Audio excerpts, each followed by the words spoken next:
What you are about to hear might just keep you up tonight. Welcome to Hauntcore Vault. I am the storyteller, and I'll help you fall asleep. If you are new, please subscribe to the channel. Let's dive in the vault. I worked as a night janitor in the children's cancer ward at my local hospital. There was a little boy, about 6 years old, laying in bed, and he called me into his room because he wanted help adjusting his pillow. He was hooked up with wires and stuff, so he couldn't roll over to place the pillow how he wanted.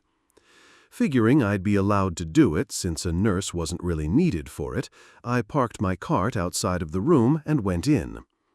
In the room, he started asking me different questions about my job. The first being, was I a nurse? I said no. He asked me if I seen his mom in the hallway and told me that she'd gone down to the cafeteria to get him strawberry milk and a donut. I said no to that too. He was quiet for a second. Then he looked me right in the face and said, "If I pass away soon, I hope that my mom is not sad." That hit me. Like, really, really hard. This kid was 100% aware that he could die, and his mother would be affected by it. I didn't even know how to feel, so I told him that he wasn't going to pass away, and hundreds of people survive cancer, which is a big number to someone that young. I left shortly after and broke down crying in the bathroom.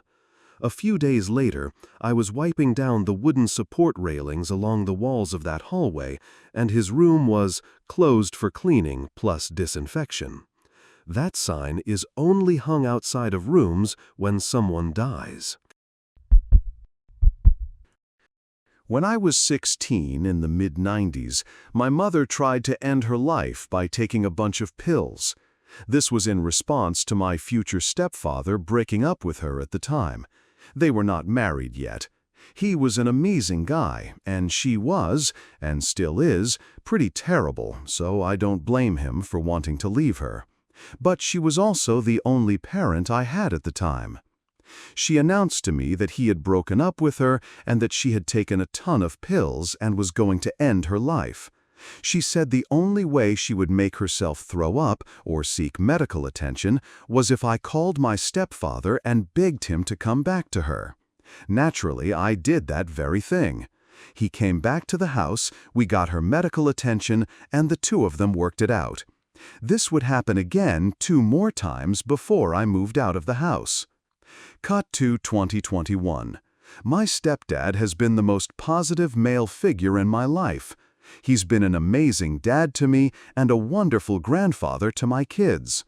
A week before he passed from cancer, we were alone in his room.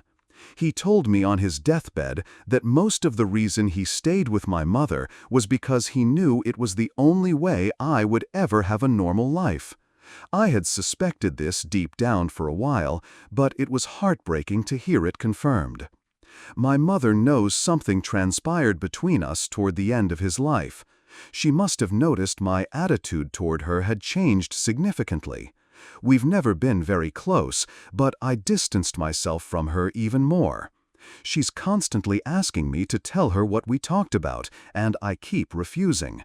Those closest to me say I should never share this with her, and just keep it to myself until she passes away.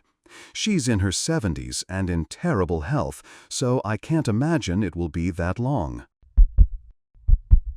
My great-uncle actually confessed to having 2 illegitimate sons right before he kicked the bucket in front of his own children and grandchildren.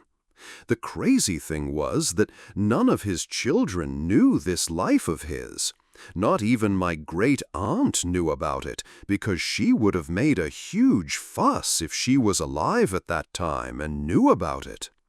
What was crazier was that these 2 sons already passed away 5 and 7 years ahead of him, respectively.